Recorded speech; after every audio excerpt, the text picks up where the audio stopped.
রাস্তায় হাঁটু সমান জল, নাজেহাল সাধারণ মানুষ। বর্ষা সেভাবে শুরু হয়নি, তারপরেও রাস্তায় এভাবে জল জমে যাওয়ায় দুশ্চিন্তাতে এলাকাবাসী। স্থানীয় প্রশাসনকে একাধিকবার জানানো হলেও কোনো সুরাহা হয়নি। ক্ষোভে ফুঁসছে এলাকাবাসী। দক্ষিণ 24 পরগনা জেলার মহেশতলা পৌরসভার 20 নম্বর ওয়ার্ডের কোয়েলপাড়ার ঘটনা। মূলত এলাকার নিকাশি নালা বেহাল অবস্থার কারণেই এই সমস্যা। কি আপনাদের দাবিটা কি? আমাদের দাবি হচ্ছে এই রাস্তাতে সব স্কুলের বাচ্চারা যাচ্ছে, বাচ্চারা পড়ে যাচ্ছে, দীর্ঘদিন এই গাড়ি যাচ্ছে ডিস্টার্বে, সে গাড়ি সকার ফকার ভেঙে যাচ্ছে। তো আমাদের দীর্ঘদিন বাড়িতে দেখছি জল ঢুকে যাচ্ছে।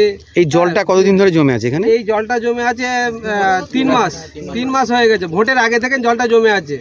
তো তারপর থেকে ভোটের সময় আশ্বাস দিয়েছিল যে খুব তাড়াতাড়ি আমরা শীঘ্রই যে জল নিকাশি ব্যবস্থাটা ঠিক করব। তো আজও পর্যন্ত কোনো খবরই নেই। তো এই স্থানীয়দের অভিযোগ, অল্প বৃষ্টিতে জলমগ্ন হয়ে পড়েছে গোটা এলাকা। প্রায় কয়েক মাস ধরে এই জলযন্ত্রণা চরম দুর্ভোগে বাসিন্দারা। রাস্তার উপরে হাঁটু সমান জল, নোংরা জল ঘেটে করতে হয় সমস্ত কাজকর্ম। পাশাপাশি এই রাস্তা দিয়ে সমস্ত স্কুলের ছাত্রছাত্রীদের জমা জল মারিয়ে স্কুলে যেতে হয়। এছাড়া রাস্তায় জল জমার কারণে বাইক ও সাইকেল থেকে পড়ে ইতিমধ্যেই আহত হয়েছে অনেকেই, যার জন্য এই রাস্তার বদলে অনেকটা ঘুরপথে যাতায়াত করতে হচ্ছে স্কুলের ছাত্র থেকে রাস্তার পথ চলতি মানুষদের। এইটা বিগত 10-12 বছর ধরে এই এলাকা এই রাস্তাটায় একদিন বৃষ্টি হলে জল জমে। আগে 3-4 দিন রাত্রে যখন ভারী বৃষ্টি হতো, 3-4 দিন হলে তবে একটা রাস্তায় জমছে। হ্যাঁ, একদিন যদি রাত্রে 2 ঘন্টায় বৃষ্টি হয়, সকালবেলাটা হাঁটু পর্যন্ত জল জমায়। মানে এখানে নিকাশি ব্যবস্থা একদম পুরো ভেঙে পড়েছে।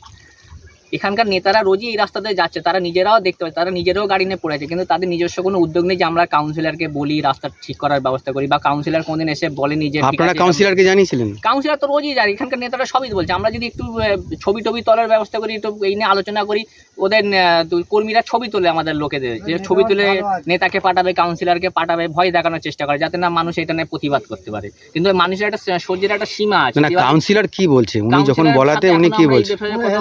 আমাদের খবর অনেকভাবে পাঠানো হয়েছে,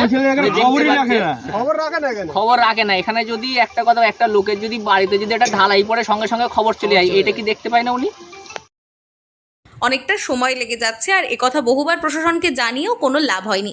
তাই বাধ্য হয়ে কয়েকবার রাস্তা অবরোধ করেছিলেন, তাতেও কোনো কাজ আসেনি।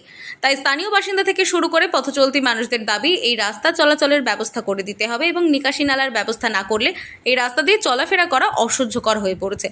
সবেমাত্র বর্ষা শুরু হয়েছে, সামনে কয়েক মাস ধরে চলবে বর্ষা, আর তাতে যদি না এই রাস্তার নিকাশি নালার সারানোর ব্যবস্থা করে, তাহলে এই রাস্তা দিয়ে চলাফেরা করাই যাবে না। তাই প্রশাসনের কাছে অনুরোধ, দরকার সম্ভব তাড়াতাড়ি এই রাস্তা চলাচলের ব্যবস্থা করে দিক। দক্ষিণ 24 পরগনা থেকে সুমন সাহার রিপোর্ট, লোকাল 18 বাংলা।